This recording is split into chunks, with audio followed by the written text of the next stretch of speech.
Hi folks, this is Vint with Dad's Gaming Addiction, and today we're going to quickly check out Dungeons 4. This is a game that's coming to Steam on November 9th, 2023. I am recording this about a day prior, so what you're seeing here, for the most part, should be reflective of the finished product. For those of you that don't know anything about the Dungeon series, it's a top-down, build-your-own dungeon-esque kind of game. You click on dirt, and your little minions will dig it out, and you create rooms, and these rooms could range from food buildings to, like, barrack-type buildings. Dungeons 1 was the original, and it was actually a little bit different. It even had a talent tree, like a World of Warcraft style talent tree for your main character, whereas Dungeons 2, 3, and 4 pretty much all did the same thing. They kind of simplified Dungeons 1 a bit, but made it a bit more comical. Dungeons 4 is very comparable to Dungeons 3. There's skirmish maps, which there's only 5 in here from what I saw, and it's kind of unfortunate. I was hoping to see more content there, although, you know, Dungeons 3 has a lot of DLC, and that might be why there's a lot of skirmish maps with that game. But there's also a campaign in this game, and as you complete certain achievements, these are things that you want to shoot for, because you can actually assign up to 3 perks for your campaign that you're about to embark on. So yeah, you unlock perks in this game. However, you are forced to play a certain way, and I really don't like that. I was hoping to earn these perks over time just by playing the game. I hate that, like, certain perks are locked behind, like, a particular strategy that you have to employ.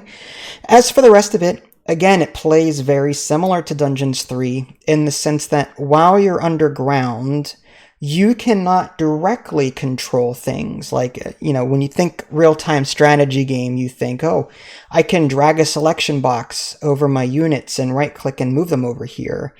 When you're underground, there's underground and overground, or above ground, but when you're underground, you cannot do that. And that's a fault, I think. Dungeons 3 operated the same way, and I had the same complaints with Dungeons 3. And here they didn't change it. It's you have to click on, like, grab all button. All of your minions, no matter where they are, like, get picked up by your hand, and then you plop them down next to an enemy or whatnot.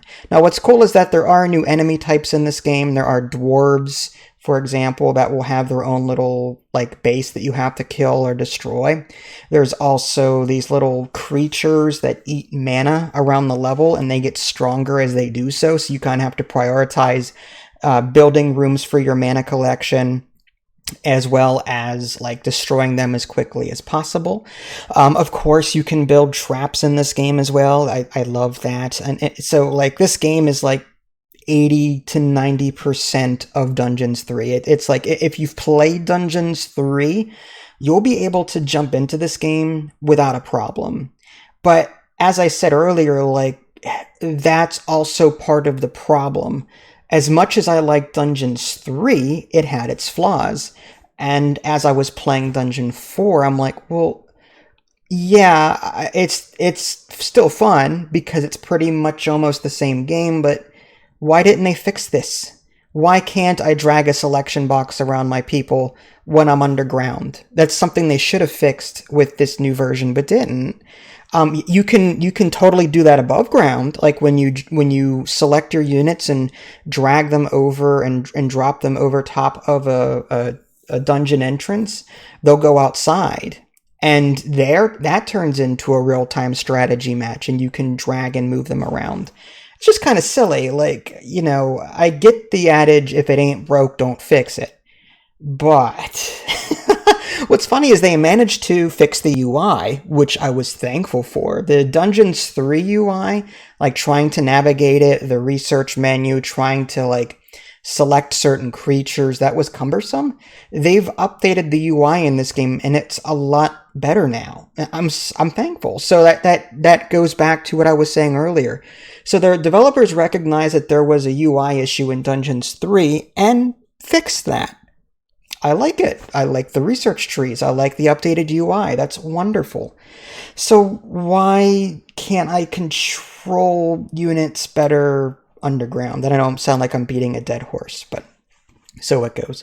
The models themselves also, there's an upgrade there. The units look a bit more lifelike, you know, when they're walking around doing things, whether it's like feeding on chicken or whatever the case is, or gob, whatever they're called. You know, it just, everything looks more lifelike. The rooms look a lot nicer. The enemies look, you know, nicer. There's still a lot of banter. The narrator from Dungeons, I think it was 2 as well, but Dungeons 3 had a very specific narrator, very comical. And it's the same thing here. I think it's the same narrator that was in the Stanley Parable, a very funny, comical, choose your own adventure style game. But anyway, so yeah, like if you're looking for a new Dungeons game that dares to think outside the box and do something different, you're not going to find that here. Yeah, they've updated it. I feel like this is Dungeons 3.5 is what this is. You're going to be disappointed if you're hoping for something different. That being said, I like this game. I played the demo for Dungeons 4. I received my press copy a few days ago, and I pretty much played it nonstop for about a day, just beating some of the levels, and some of them are pretty tough, even on the easy difficulty setting, especially where, you know, there were carts being escorted to the one tower, and I had to intercept those shipments, and that was quite challenging. But even still, it was still fun. I enjoyed it.